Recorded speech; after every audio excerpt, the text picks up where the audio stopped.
एक मिनट में इंट्रो दे दूँगा। जी अस्सलाम वालेकुम। अब जो है थोड़ा सा हम चाहते हैं कि आपको जो इक्विपमेंट यहाँ पड़ा हुआ है ना, उससे भी थोड़ी सी जो है वो मेहर भाई वाकफियत करा दें।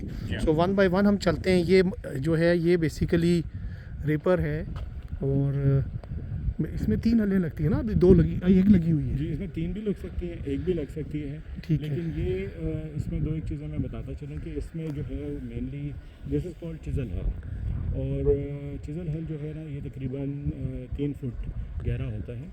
और इसका मकसद ये होता है कि जो हार्ड पैन होता है ज़मीन के नीचे, उसको ये ब्रेक कर सके। और हार्ड पेन बनता कैसे है? जी, हार्ड पैन जो है ना, वो ये होता है कि over the period of time different अगर मशीनरी हम यूज़ कर रहे हैं, ख़ास तौर पे जो हल होते हैं ट्रैक्टर के पीछे, जब वो ज़मीन में over the period of time जो है यूज़ करते हैं, तो उसमें जो है वो नीचे कॉम्पैक्शन करते जाते हैं। तो उससे ये होता है कि जो हल की जितनी भी डेप्थ होती है 8-10 इंच, उतना तो जो है वो मिट्टी को नरम कर देते हैं, लेकिन उसके नीचे बिल्कुल एक हार्ड लेयर बन जाती है। सही। अच्छा, वो हार्ड लेयर जो होती है, उससे ये होता है कि जो पानी है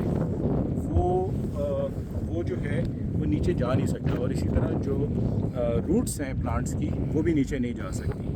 तो वो एक काइंड ऑफ ना सिर्फ लिमिट कर देता है जो वाटर एब्जॉर्प्शन है सॉइल की, बल्कि एट द सेम टाइम जो प्लांट की ग्रोथ है उसको भी रिस्ट्रिक्ट कर देता है, बिकॉज कि वो नीचे एक्सपेंड नहीं कर पाती। तो एक कॉम्पैक्शन होगी। दूसरा ये कि जब पानी की ऊपर फ्लडिंग होती है स्पेशली मानसून में, जी, तो वो भी हार्ड पैन को सख्त कर देती है। तो वो जी, उसको प्लो करना ज़रूरी है। उसके बगैर जो है ना, वो नीचे ज़मीन की कनेक्टिविटी ख़त्म हो जाती जी, तो उससे अब ये होता है कि जब आप हार्ड पैन तोड़ देते हैं तो पानी जो है वो it seeps into the ground. तो जी नीचे जो एक्वाफायर्स रिचार्ज वो रिचार्ज रिचार्ज हो रहे होते हैं। ज़बरदस्त हो गया। और ये कौन सी मशीन है जी? अच्छा, अब यहाँ भी देखें 2 मशीन्स हैं। एक ये तो जो है ना, ये है बेड शेपर। ठीक हो गया। अच्छा, बेड शेपर जो है ये हम जो है नॉर्मल किसी भी ट्रैक्टर के साथ हम इसको कनेक्ट करके बना सकते हैं। इसका ये होता है कि ये तकरीबन 42 इंचेस वाइड बेड जो है वो बनाता है। और उसमें ये है कि जो सेंटर टू सेंटर, अगर खेली के सेंटर से लेके दूसरी तरफ देखा जाए तो ये 5 फीट होता है। तो ये एग्जैक्टली सेम विड्थ होती है जो कि ट्रैक्टर के टायर्स के दरमियान होती है। ठीक हो गया। तो ये और इसका कॉन्सेप्ट क्या है कि खेल बनाएं और जी, इतनी बड़ी बेड क्यों बनाते हैं? बिल्कुल। अब इसमें एक तो मैंने बता दिया कि जी आप डिफरेंट साइजेस की बेसिकली बेड्स बना सकते हैं। It can be of any length. लेकिन इसका फ़ायदा ये होता है कि इसके अंदर ट्रैक्टर जो जब भी हमें यूज़ करना पड़ता है, तो ट्रैक्टर जो है उसके टायर खेल में आते चले हैं, जाते हैं, वो ऊपर नहीं आते, नंबर 1। सेकेंडली, बेड हम इसलिए बनाते हैं ताकि जो हमारे प्लांट्स हैं वो पानी में डूबे नहीं। तो उसके अंदर हम जब इरिगेशन भी करते हैं, जब पानी लगाते हैं, तो बजाय इसके कि हम फ्लडिंग करें, हम सिर्फ उन खेलियों के अंदर जो है वो पानी लगाते हैं, और वो पानी फिर सीप इन होके बेड के सेंटर तक आ जाता है। तो जितना प्लांट को चाहिए होता है, एवेपोरेशन कम होगी, वाटर लॉस कम हो गया, और दूसरा ये हो गया कि पानी उनकी राइट जड़ों के नीचे से पहुंच देखिए गया। पानी का तो यहाँ तक है ना कि देखें, पानी कभी भी विदाउट सॉल्ट्स नहीं होता। कोई भी दुनिया में पानी जो है विदाउट सॉल्ट नहीं होता। तो ख़ास तौर पे गर्मियों में जब हम फ्लडिंग करते हैं, जिस तरह नहरी इलाकों में करते हैं, तो उससे ये होता है कि एक तो पानी में पौधा डूब जाता है, जैसे वो उसको स्ट्रेस होता है। पानी को पौधे को अगर ज़रूरत नहीं है, तो हम तो होता है ना कि अगर हफ्ते बाद या 10 दिन बाद, 15 दिन बाद हमारी बारी आई तो पानी लगा दिया। अब हो सकता है प्लांट को ज़रूरत हो सकता है ना हो, तो पानी उसको फिर स्ट्रेस क्रिएट करता है, नंबर 1। सेकेंडली ये होता है कि जब पानी धूप से उड़ता है तो it leaves the salts behind. जब वो सॉल्ट्स जो हैं वो ज़मीन में इकट्ठे होते जाते हैं, तो over the period of time आपकी जो सेलिनिटी होती है वो बढ़ती जाती है, और जो पोर्स होते हैं ज़मीन के जो वो बंद होते जाते हैं। तो उससे जो है वो वाटर एब्जॉर्प्शन जो है वो कम होती जाती है, और वाटर की कंजम्पशन भी बहुत ज़्यादा कम हो जाती है। एग्जैक्टली। अगली मशीन पे आते हैं, अच्छा, ज़रा इसके बारे में बताइएगा। अगली मशीन है ये 4-in-1 मशीन है। 4-in-1 है, इस तरह है। Okay, sorry. अच्छा, 4-in-1 मशीन है। ये जो है इसमें 4 चीज़ें हैं। सबसे पहले तो इसके अंदर ये एक, अगर आप देखें तो ये एक रोलर है जो कि क्रिम्पर है बेसिकली। तो कोई भी अगर हमने कवर क्रॉप लगाई हुई है, जिसमें कि जंतर है या लूसन है या कोई भी और इस तरह की चीज़ है, तो ये जो है ये उसको रोल करके लिटाता जाता है। तो अगर वो खड़ी हुई फसल है उसको वो लिटा देता है।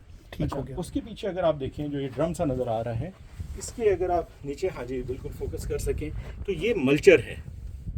इसमें जो ये चीज़ें हैं, टाइम्स हैं, ये बेसिकली जब जो भी क्रॉप है जिसको उसने आगे लिटाया है क्रिम्पर टूल से, उसको जो है वो श्रेड करती जाती है और वो श्रेड करके बेड के ऊपर ही डाल देती है। मल्चिंग शुरू की तो वो एक लेयर बना देती है, एक मल्चिंग की लेयर बना देती है बेड के ऊपर। इसके पीछे अगर आप आए, इसके पीछे जो है यहाँ पे ये देखें एक डिस्क लगी हुई है। अब ये डिस्क जो है ये एक स्लिट जो है कट करती जाती है मल्च के अंदर, ताकि जो नेक्स्ट स्टेप में जब हम इसके अंदर सीड जो है डालते हैं तो उसके लिए जगह बनती जाए।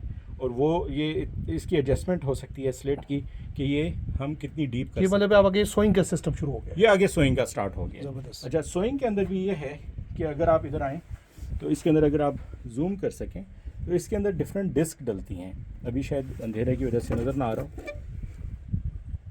तो जो डिस्क है उसके अंदर जो है वो डिफरेंट सीड्स के हिसाब से उसके अंदर कट्स बने होते हैं। तो अगर कोई बारीक बीज है, अगर उसका हमने लगाना है तो हम वो चेंज करके दूसरी डिस्क लगा देते हैं। अगर बड़ा है तो उस हिसाब से बीज लगा देते हैं ताकि एक एक बीज जो है वो गिरता जाए।